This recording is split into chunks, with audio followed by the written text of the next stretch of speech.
Guys, അപ്പോൾ നമ്മൾ ഇന്ന് ആട് 3 കണ്ടിരിക്കുകയാണ്.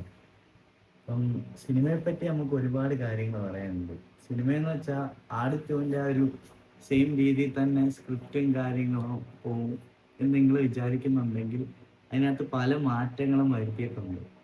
പിന്നെന്ന് വെച്ചാൽ ഇതിനകത്ത് എടുത്തു പറയാനെന്ന് വെച്ചാൽ നമ്മുടെ ഇൻട്രോകൾ, ഓരോ ക്യാരക്ടറിൻ്റെയും ഇൻട്രോകൾ വളരെ നല്ല രീതിയിലാണ് ഇതിനകത്ത് കൊടുത്തത്.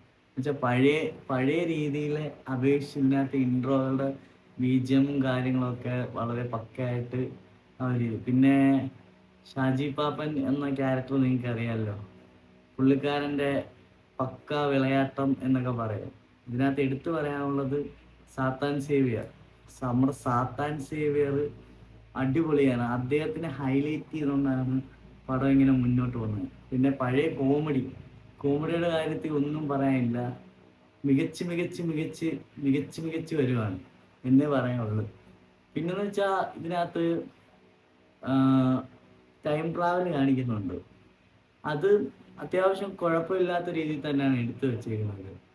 ടൈം ട്രാവല് കോമഡിയും കാര്യങ്ങളും ഇതിനകത്ത് ആ ഒരു കാര്യങ്ങളൊക്കെ നല്ല രീതിയിൽ തന്നെ വന്നിട്ടുണ്ട്. ഫസ്റ്റ് ഹാഫിനെ പറ്റി പറയുവാണെങ്കിൽ നല്ല രീതിയിൽ കോമഡിയും കാര്യങ്ങളൊക്കെ അത്യാവശ്യം അടിപൊളിയായിട്ട് തന്നെ പഴയ രീതിയിൽ തന്നെ കൊണ്ടുപോയതുകൊണ്ട് അടിപൊളിയായിട്ട് എല്ലാ ക്യാരക്ടറേയും നല്ലൊരു ഇൻട്രോ നമുക്ക് കാണാൻ പറ്റിയിട്ടുണ്ട്. ഫസ്റ്റ് ഹാഫിൽ സാത്താൻ സേവിയർ അടിപൊളിയായിട്ട് അദ്ദേഹത്തിൻ്റെ കുറച്ച് ആ ഒരു ടൈം ട്രാവൽ കാണിക്കുമ്പോൾ അദ്ദേഹത്തിൻ്റെ ഒരു ആക്സിഡൻറ്റും കാര്യങ്ങളൊക്കെ പക്കയായിട്ടാണ് വന്നിരിക്കുന്നത്. പിന്നെ അത് നല്ല കോമഡി ആയിട്ടുണ്ട് ഫസ്റ്റ് ഹാഫ്. പിന്നെ സെക്കൻഡ് ഹാഫിലോട്ട് വരുമ്പോൾ നമ്മുടെ ഡൂഡിൻ്റെ ഒരു അടിപൊളി ഷോ, ഒരു വൺ മാൻ ഷോ പൊളിക്കുവാണ് അദ്ദേഹം. ഡൂഡിൻ്റെ പക്ക കോമഡിയും കാര്യങ്ങളും ആ ഒരു ചെയ്സ് കാര്യങ്ങളും ഒക്കെ അത് പക്കയായിട്ട് തന്നെ സിനിമയ്ക്കകത്ത് വർക്കായിട്ടുണ്ട്. പിന്നെ പടത്തിൻ്റെ ഒരു നെഗറ്റീവ് പറയുകയാണെങ്കിൽ എല്ലാ വർഷവും പടം വരും, അല്ല എല്ലാ ആട് സീരീസിലും ഇത് കാണുന്നതാണ് വടംവലി. ഇതിനകത്ത് വടംവലി ഇല്ല, അതാണ് ഒരു പോരായ്മയായിട്ട് എനിക്ക് തോന്നിയത്. പിന്നെ സ്റ്റോറിയൊക്കെ ആ ഒരു സെയിം സ്റ്റോറി ബേസ് തന്നെ പിടിച്ചു പോവുകയാണ്. പിന്നെ ഇതിനകത്ത് വ്യത്യാസം എന്ന് വെച്ചാൽ ടൈം ട്രാവൽ വന്നിട്ടുണ്ട്.